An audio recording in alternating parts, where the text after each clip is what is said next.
Hi everybody, welcome to another stitch tutorial from the Annie's Learn to Stitch Knit Dishcloths. We have done we've done the herringbone, we have done the golden coins, and the blooming dishcloth. Today we are going to do the Basketweave Waves. So for this, you're going to need your yarn, your knitting needles, whether they're straight, circular, or DPNs, it's your choice. I am using I don't know what size I'm using. Usually mine are 4 or 5 millimeter, but it doesn't matter for the dishcloth. The smaller needle you use, the smaller your dishcloth will be. I suggest using the recommended needle for your yarn that you're using. I am using just some dishcloth cotton. It's not the softest cotton. I've had this in my stash for a couple of years. I had gotten it from Mary Maxim in a one of those 1 pound of cotton bags, and a stitch marker. Excuse me. Now, as you can see, I did a couple of repeats on it, but we're going to be starting from the very first row that has to be done, which the first row is a right side row, which is this row. Now, I always mark my right side rows with a stitch marker, and this is a lovely stitch marker that was gifted to me by Lindsay from Knit Eco Chic, and I use it for crocheting and knitting, and it says it is well. So I want you to go ahead and I want you to cast on 45 stitches in your cast on of choice, and I will meet you right back here and we will begin the pattern.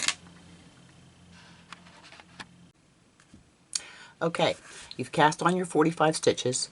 Now I want you to knit 5 rows. That's this right here.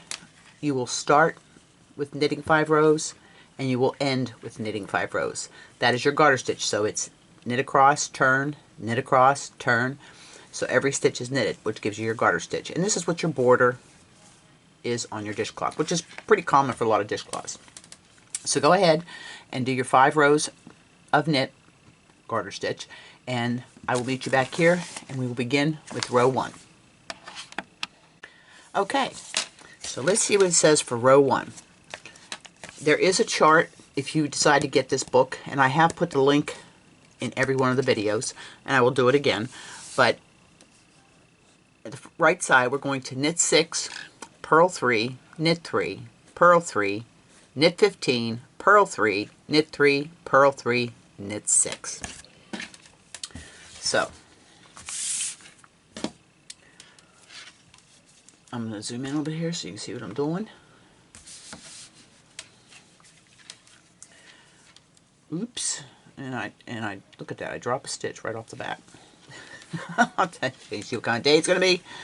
Okay, we're going to knit 6. 1, 2, 3, 4, 5, and 6. Now we're going to purl 3, knit 3. Yarn to the front. Purl 3, 1, 2, 3. And then we will knit 3. 1, 2, 3. Yarn to the front. Purl 3 again.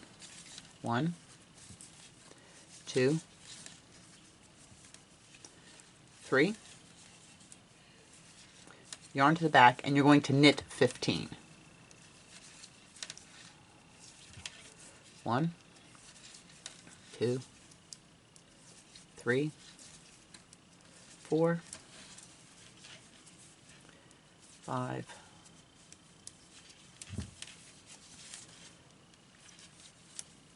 6, 7, 8, oops, 8, 9, 10, 11, 12, 13, 14, 15, followed again by purl 3, knit 3, purl 3, knit 6. So yarn to the front, purl 1, 2, and 3, yarn to the back, knit 1, 2, 3, yarn to the front, purl 3, there's 1, 2, 3. You should have six stitches left. And there's 3, 6, and knit these last 6 stitches. 1, 2, 3, 4, 5, and 6. Then turn your work, and we'll be on to row 2.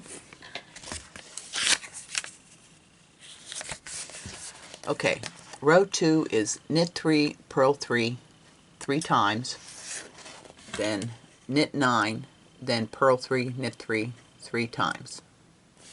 So let's do that. Okay, so we're going to knit 3, purl 3, 3 times. So there's 1, 2, 3,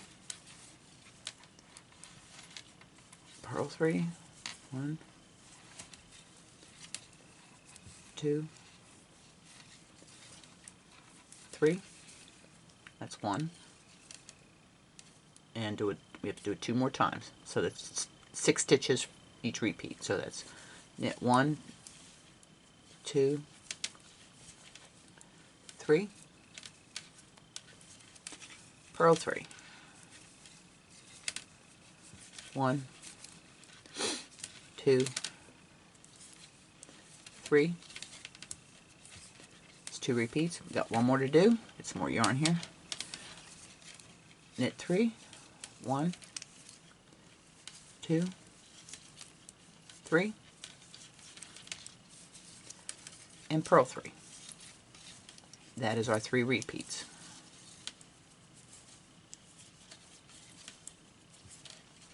Just a note here, when you're looking at a pattern, for those that aren't familiar with pattern reading, when you see something that is in brackets or parentheses, it's a certain order you do. Sometimes it'll have, like, it might have knit 3 in parentheses and then purl 3.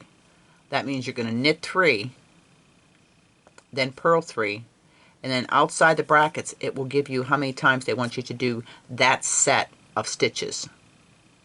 Now the brackets designate that's a set of stitches that they want you to do 3 times. Just a little side note there. Okay, we've completed our 3. Now we're going to knit 9. 1, 2, 3, 4, 5, 6, 7, 8, 9. And then we will do 3 sets of purl 3, knit 3. And that will finish off this row. So purl 3, knit 3, 3 times, and I'll meet you back here. Okay, I'm to my last 3 stitches, which are knit stitches. I just gotta get some yarn out here. Okay. So there's 1, 2, and 3. And we're going to turn our work. Now let's see what we're back on the right side. Okay. Here it says we're going to repeat rows 1 and 2 3 times. That's what my little things are here for the 3. So what I do to make things easier for me is I will just have I'll have a sticky note, and I'll write down, okay, I've got to do rows 1 and 2 3 times. So I'll do this here. So that's row 1 and 2 3 times. Because if I stop in the middle of repeat, rather than have to struggle, go back, read my knitting, I know what row I'm on. So as I complete row 1, I check it off. Then I do 2, check it off. And I know I still have 2 repeats left. That's just my way. I'm old school, pencil and paper, but it does help. So I want you to go back and repeat rows 1 and 2 3 times, and I will meet you back here for row 9. And again, as usual, as always, I will put as we're doing each row, I do put it across the screen. So if you want to stop and write it down, then it makes it easier for you, or if you just want to keep going back, you know, rewinding the video. But do rows 1 and 2 3 times, and I'll meet you back here. Okay, we're back for row 9. So row 9, I'll zoom in a little bit here. Row 9, we're going to knit 18, purl 3, knit 3, purl 3, knit 18. So let's begin with knit 18. 1, 2, 3, 4,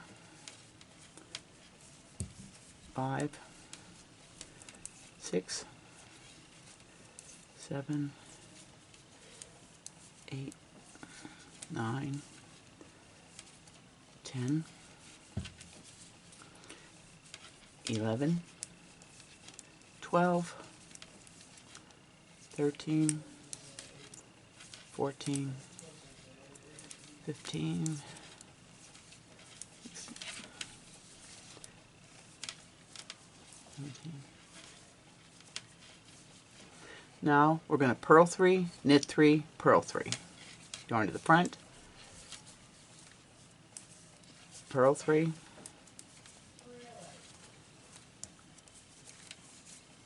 yarn to the back, knit 3,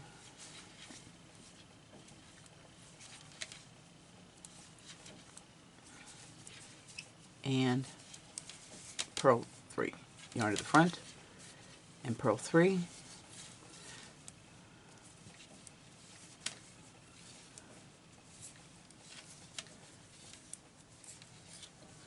and knit the last 18 stitches. And I'll meet you back here when I'm to my last few stitches. Okay, I had to restart this because I hadn't finished my knit 18. So we're on to row 10. Row 10, we're going to knit 3, purl 3, knit 9.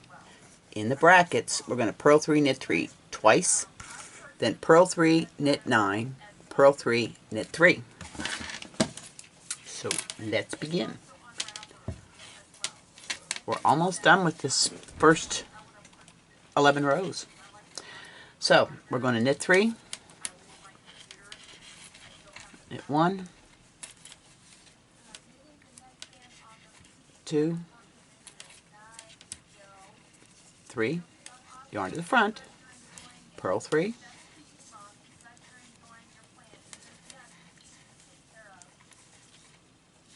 I'm just going to zoom this out a little bit here because my hands keep going out of the frame. And then yarn to the back. Now we're going to knit 9. 1, 2, 3, 4, 5, 6, 7, 8, 9. Now remember, we had the bracket where we purl 3, knit 3 twice. So there's purl 1, 2, 3, yarn to the back, knit 3. 1, 2, 3. That's one repeat done. Now I have to do it again. Purl 3, knit 3, and this is our second one. Yarn to the front. We're going to purl 1, 2, 3, and knit 3.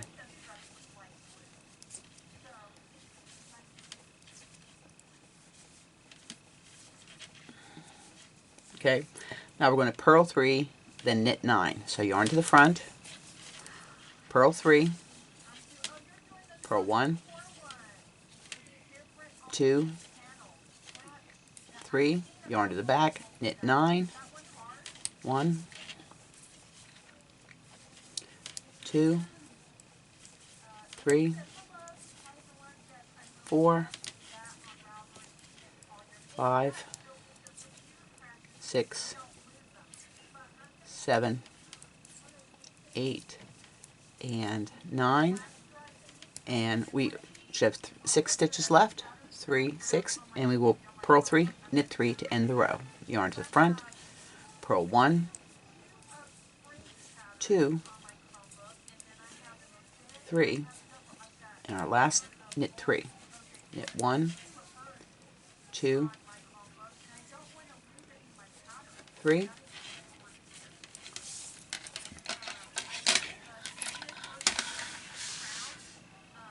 and that is row 10.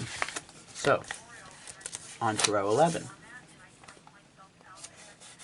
There are actually 16 rows in one whole repeat of the chart or the pattern. The last 6 rows, rows 11 through 16, you're going to repeat rows 9 and 10 3 times. So I'm going to allow you to go and do that, and I will meet you here after I finish my 3rd repeat, and we'll discuss how to finish this off. So remember, I will have each row on the top or the bottom of the screen as we're doing it. So when you go back to repeat these 2 rows 3 times, you can either do the video and follow along, or you can write it down and follow along. It's up to you, whatever you prefer.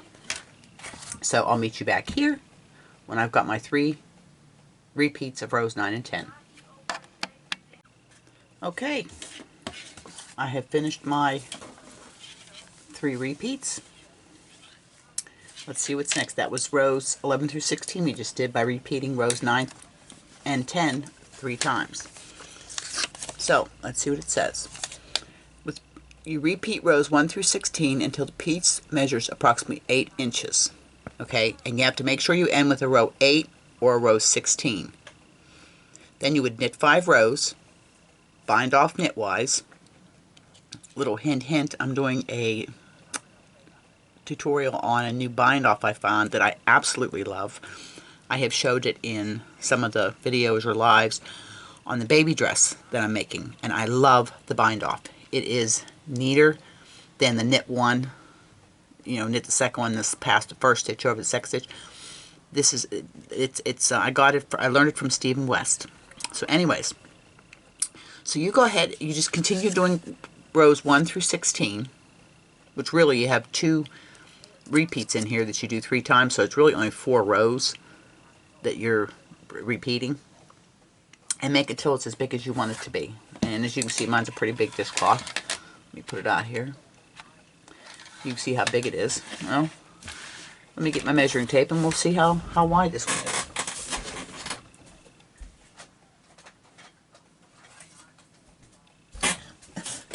Excuse me. And I'll also tell you what gauge needle I used to get this size. So, this is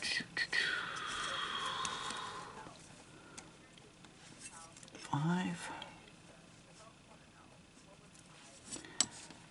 Mine is 10 inches.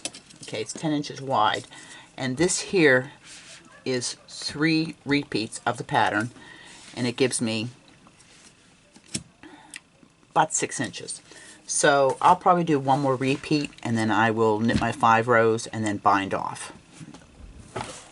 as you can see, in here is this is my tutorial basket for knitting the dishcloths. I finished this one here.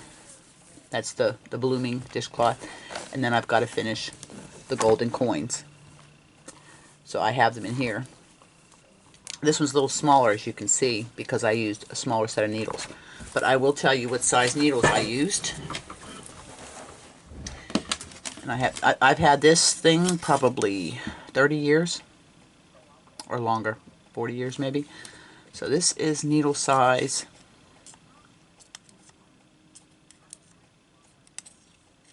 This is a 4.5 millimeter needle, or a size US 7. Now, I had showed this in an acquisition video.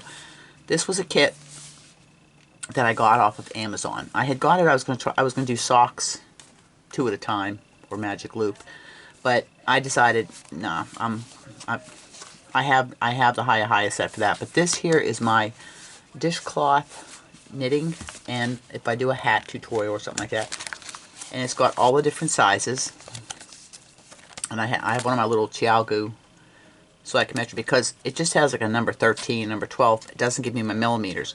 So I'm going to go through and individually measure all these and write the millimeter on the sleeve here, so I know what size they are in millimeters. But they're actually a really good, decent knitting needle, and of course the case is just, everything's right there, and I keep that in my basket. And the cords are flexible, no memory, and the very slick and fairly pointed head. Now that I have finished this here, I got to show you what I do next.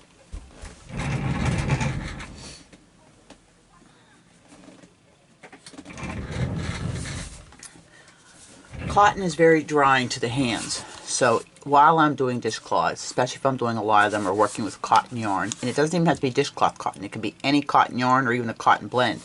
Cotton dries your hands out. I keep my hands hydrated with some lotion. This isn't greasy. I try not to use anything that's going to be greasy. It smells nice too. This was a gift, and I'm going to apologize ahead of time. I don't remember exactly who I got this from, but it is Posh Down and Dirty Fresh Clean Water Mint and Lavender, and it smells heavenly. But it keeps my hands from drying out and cracking. When I first got back into knitting, it's before I even got back into crochet. I got back into knitting first. I was just knitting up a storm with dishcloths. I was selling them in the store, and I was knitting up scrubbies, and didn't realize why my hands started cracking and bleeding. And then Kathy told me, "What are you using?" So I told her. She goes, "It's the cotton." And so now I make sure I keep, if I have a bag with cotton projects in it and I'm going somewhere with it, in goes the lotion. I've got 2 or 3 of those here in the craft room. But that is the tutorial for the Basketweave Waves Dishcloth. I hope you enjoyed this, and I'll give you a sneak peek at the next one we're doing. Now this one here is the reversible texture dishcloth, and this is what it looks like. Okay, and there's no special stitches in this one here, but the combination of how they do the stitches, it gives you a lot of, you know, ridges. This one here I might do in some of the Burnett handicrafter that I got, that is both scrubby yarn and the regular cotton yarn. Maybe I'll do this one because it does have texture, and it'd be good for scrubbing or even on my face. So that is going to be the next one I'm going to prep for, and that'll be released. Usually it's usually a week. This one took a little longer. Is a week because I was sick all this week, so I didn't get it out in time. But I will get it so I can get it released, because we only have 2 more dishcloths left in this. It's this one here, and the last one is where we're going to learn some cables. Simple cables, but we're going to learn a 1/1 LPC and a 1/1 RPC, which is a left purl twist and a right purl purl twist. The C here stands for cable, but it's a twisted stitch. And this is what it's going to be like, look like. So that'll be, it's called the Tree of Life dishcloth, and that's going to be the last one we do, which again will give you a small introduction to a basic 2-stitch cable. So let me know in the comments what you thought. I also put a poll up this morning for what kind of tutorials you'd like to see, and I have knit and crochet, and whether it's a stitch, a technique. Now I can't do somebody else's pattern, but I'm just trying to get a list of tutorials. I mean, there's a ton of tutorials I have on my list to do, but if there's something somebody specifically wants to see, which I do have one that I am going to be doing for passing slip stitches over another stitch, and that's just a very basic tutorial, and it won't be very long at all, but I've got to knit up a swatch to be able to do that. So I hope wherever you're at, you're staying safe, you're healthy, you're happy, doing what it is that makes you happy. And remember, hug, smiles, and happiness. Pass it on. Make the world a better place each and every day. Be the light in somebody's dark day. Here's bye for now from Deer Island. I'll see you in the next video, and I love you all. Have a great day.